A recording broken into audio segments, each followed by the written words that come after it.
MCD चुनावी बिगुल बज चुका है।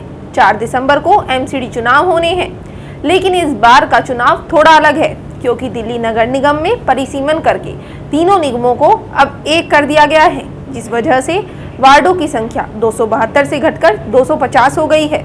लेकिन इन सब के बीच एमसीडी से जुड़े कुछ ऐसे सवाल हैं जिन्हें एक मतदाता होने के नाते आपके लिए जान लेना बेहद जरूरी है।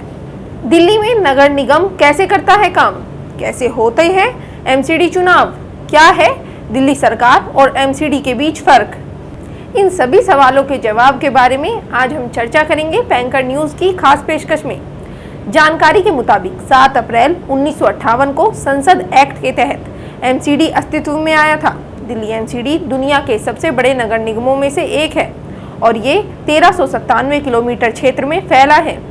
साल 2011 में जब दिल्ली की मुख्यमंत्री शीला दीक्षित थी, तब नगर निगम को 3 हिस्सों उत्तरी दिल्ली, दक्षिणी दिल्ली और पूर्वी दिल्ली नगर निगम में विभाजित कर दिया गया। इस दौरान उत्तरी दिल्ली नगर निगम और दक्षिणी दिल्ली नगर निगम में 104, वहीं पूर्वी दिल्ली नगर निगम में 64 वार्ड पर चुनाव हुए और तीनों ही जगह के मेयर अलग अलग चुने गए।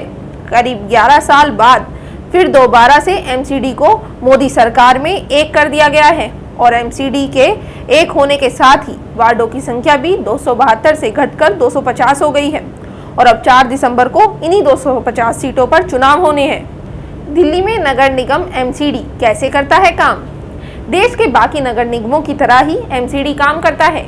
वाटर सप्लाई, ड्रेनेज सिस्टम, बाजारों की मेंटेनेंस, पार्किंग, लोटस सड़कें और overbridge, solid waste management, street lighting की व्यवस्था इसके जिम्मे है।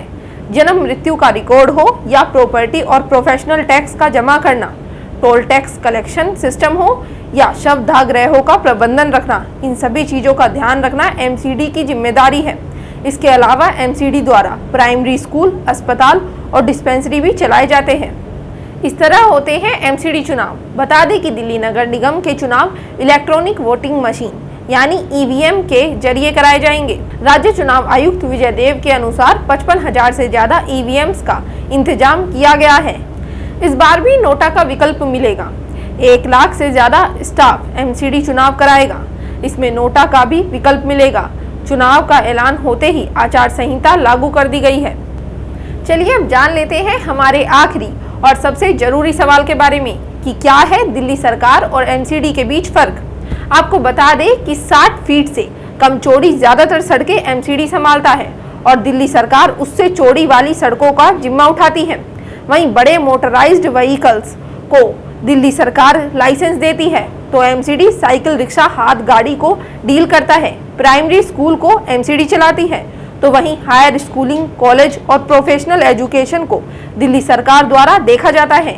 एमसीडी कई डिस्पेंसरी और कुछ अस्पताल चलाता है। दिल्ली सरकार बड़े और स्पेशलाइज्ड अस्पताल को मैनेज करती है।